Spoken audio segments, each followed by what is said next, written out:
सबको मेरी ओर से जय माता जी, जय श्री कृष्ण। आज नवरात्रि के 6वें दिन दुर्गा सप्तशती का 8वां अध्याय आगे पढ़ेंगे। उससे पहले नवरात्रि के 6ठे दिन माँ कात्यायनी की स्तुति और महिमा का वर्णन बताया है, वो उसे पढ़कर माँ का आशीर्वाद प्राप्त करेंगे। माँ कात्यायनी चंद्रहासोज्ज्वलकरा शार्दूलवरवाहना कात्यायनी शुभम दध्या देवी दानवधातिनी। माँ दुर्गा जी के 6वें स्वरूप का नाम कात्यायनी है। ये महर्षि कात्यायन की कठिन तपस्या से प्रसन्न होकर उनकी इच्छानुसार उनके यहाँ पुत्री रूप में उत्पन्न हुई थी। महर्षि कात्यायन ने सर्वप्रथम इनकी पूजा की थी, इसी कारण से ये कात्यायनी कहलाई। माँ कात्यायनी अमोघ फलदायिनी है। दुर्गा पूजा के 6वें दिन इनके स्वरूप की उपासना की जाती है। उस दिन साधक का मन आज्ञा चक्र में स्थित होता है। योग साधना में इस आज्ञा चक्र का अत्यंत महत्वपूर्ण स्थान है। इस चक्र में स्थित मन वाला साधक माँ कात्यायनी के चरणों में अपना सर्वस्व निवेदित कर देता है। परिपूर्ण आत्मदान करने वाले ऐसे भक्त को सहभाव से माँ कात्यायनी के दर्शन प्राप्त हो जाते। इनका साधक इस लोक में रहता हुआ भी अलौकिक तेज से युक्त हो जाता है। बोलिए माँ कात्यायनी की जय। दुर्गा सप्तशती का 8वां अध्याय करने से पहले माँ की स्तुति करते हैं। सर्व मंगल मांगल्ये शिवे सर्वार्थ साधिके शरण्ये त्र्यंबके गौरी नारायणी नमोस्तुते। जयंती मंगला काली भद्रकाली कपालिनी दुर्गा क्षमा शिवा धात्री स्वाहा स्वधा नमोस्तुते। बोलो माँ अंबिका देवी की जय, जगदम्बा की जय, माँ भगवती की जय। 8वां अध्याय है रक्त बीज का वध। ध्यान। अरुण वर्ण के शरीर वाली करुणापूर्ण दृष्टि से हाथों में पाश, अंकुश, धनुष, बाण लिए आणीवादी 8 सिद्धियों के स्वरूप अनंत किरणों वाली देवी जी का ध्यान करती हूँ। ऋषि बोले, चंड मुंड दोनों दैत्यों के मारे जाने पर एवं बहुत सी सेना के भी क्षय हो जाने पर असुर राजा महाप्रतापी शुंभ के चित्त में भारी क्रोध पैदा हो गया। उसने सभी दैत्यों की सेना को युद्ध के लिए आज्ञा दे दी। उसने कहा, आज 86 उदायुध सेनापति अपनी सारी सेना को लेकर चले।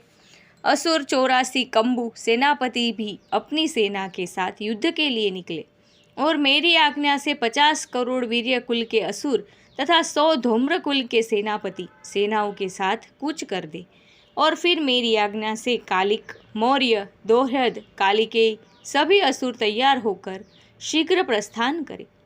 भयंकर शासन करने वाले असुरराज शुंभ ने इस प्रकार आज्ञा देकर स्वयं भी बहुत सी सेना को साथ लेकर प्रस्थान कर दिया। जब चंडिका ने देखा अब इस और भयानक सेना लेकर निशुंभ आ रहा है, तब तो उन्होंने अपनी धनुष की टंकार करके पृथ्वी आकाश के मध्य का भाग को गुंजा दिया।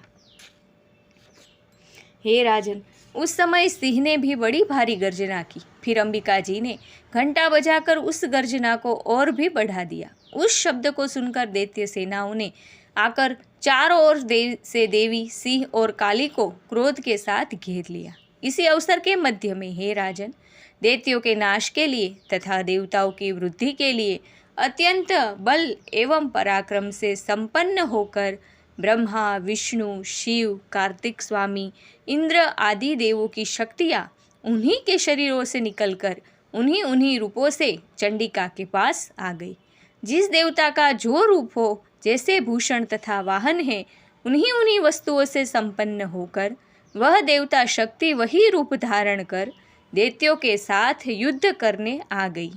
ब्रह्मा जी की शक्ति, जिसे ब्रह्माणी कहा जाता है, जो हंसों से जुते हुए विमान पर आरूढ़ थी, अक्षय सूत्र कमंडल से शोभित थी, सबसे प्रथम उपस्थित हुई। महेश्वर की शक्ति वृषभ पर विराजमान सुंदर त्रिशूल धारण किए, महासर्पों के कंकण धारण किए, मस्तक पर चंद्ररेखा सुशोभित थी, वह मातेश्वरी शक्ति आई।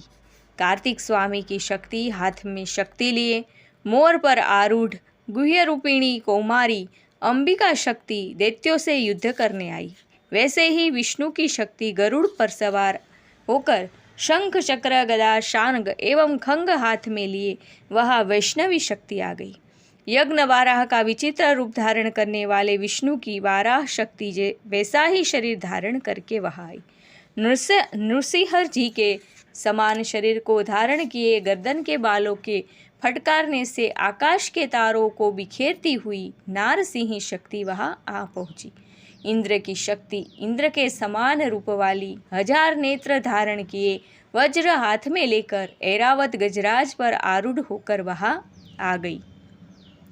तब उन शक्तियों से घिरे हुए शंकर जी ने चंडिका से कहा, मेरी प्रसन्नता के लिए शीघ्र से शीघ्र इन असुरों का संहार करो। तब देवी के शरीर से अत्यंत भयानक सैकड़ों गिदड़ियों की भांति करती हुई बड़ी चंडिका शक्ति प्रकट हो गई।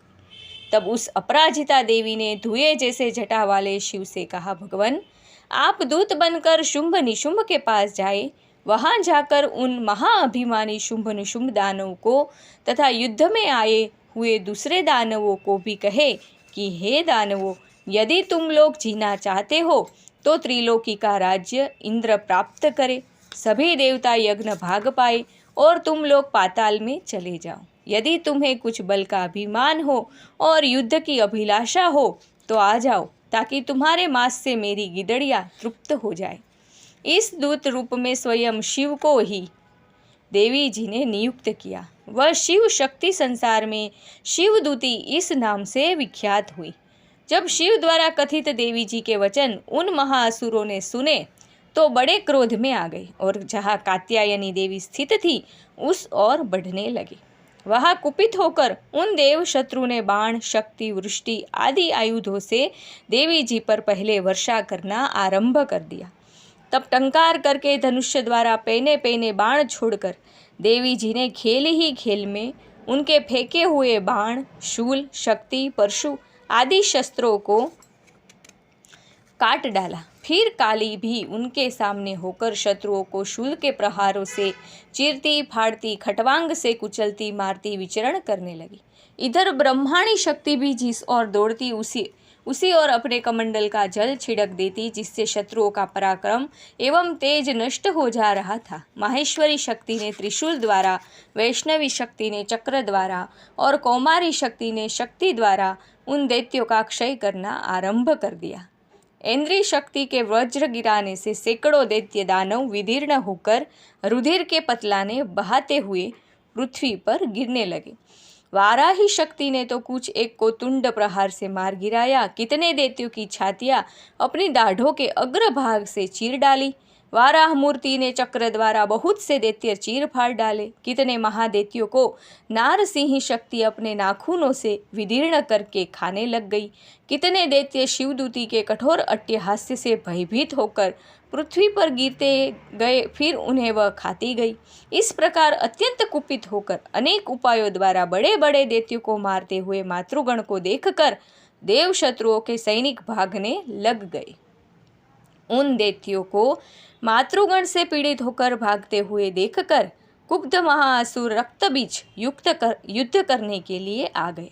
रक्तबीज के वज्रमय शरीर से एक भी रुधिर बिंदु जब पृथ्वी पर गिरती तब उसकी के समान बलवान दूसरा असुर पैदा हो जाता। उस महाअसुर ने आकर इंद्र शक्ति के साथ युद्ध किया।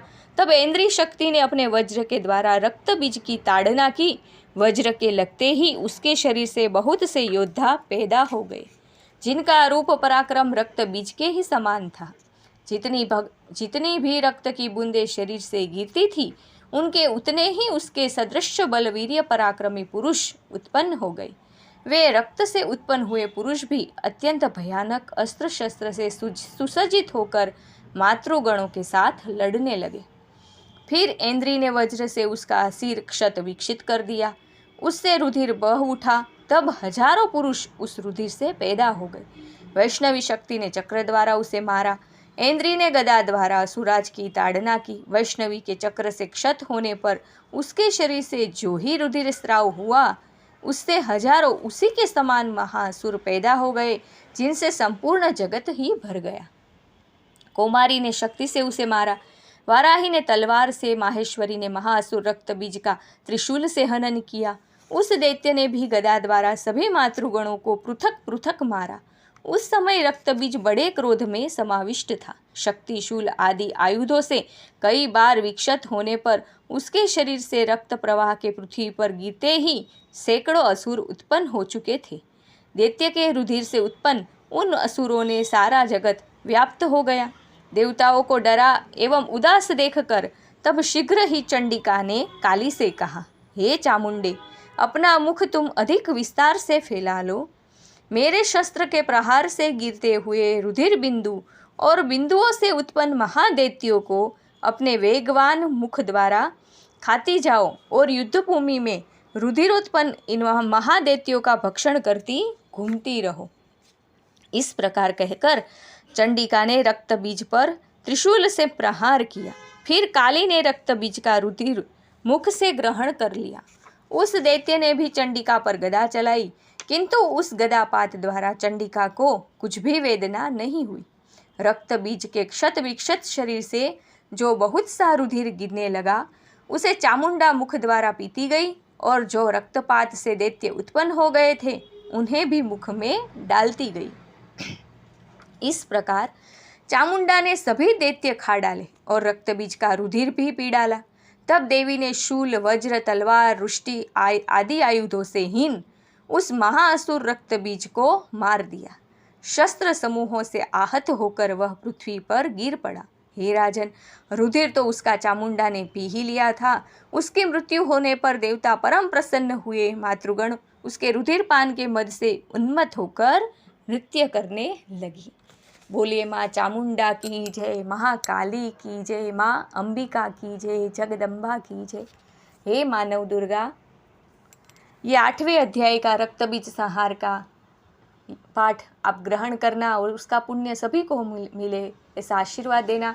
8वां अध्याय यहाँ पे संपूर्ण होता है।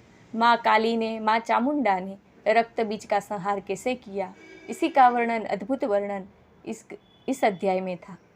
अगर सबको ये मेरा पठन पसंद आए तो कृपा करके मेरी चैनल को लाइक, शेयर और सब्सक्राइब करना ना भूलिए। आपके एक सपोर्ट से मेरी चैनल बहुत बड़ी हो सकती है, आगे बढ़ सकती है और मुझे मदद मिल सकती है। कृपा करके मेरी चैनल को सब्सक्राइब करिए और आगे 9वां अध्याय लेके आएंगे वापस। तब तक सबकी माँ भगवती रक्षा करे, सबको सुख संपत्ति और समृद्धि दे, ऐसी मेरी माँ भगवती से प्रार्थना है। जय माता दी।